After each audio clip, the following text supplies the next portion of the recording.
અસામાજિક તત્વોને પોલીસે ભણાવ્યો કાયદાનો પાઠ। અસામાજિક તત્વો બેફામ બની રહ્યા છે ત્યારે પોલીસ પણ તેજ કાર્યવાહી કરી રહી છે।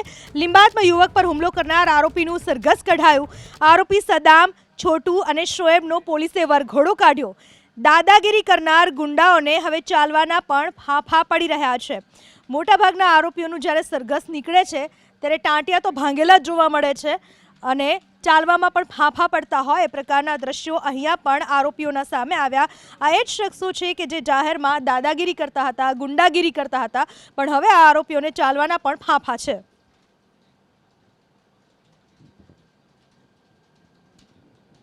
મોરબીની ઉમા ટાઉનશીપ નજીક અકસ્માત સર્જનાર આરોપીને ઝડપી પાડવામાં આવ્યો છે। આરોપીને ઝડપીને હવે તેની સામે કાયદેસરની કાર્યવાહી હાથ ધરવામાં આવી છે। આ એ શખ્સ છે કે જેણે અકસ્માત સર્જ્યો હતો। બી ડિવિઝન પોલીસે પ્રશાંત રાવલ નામના શખ્સની ધરપકડ કરી।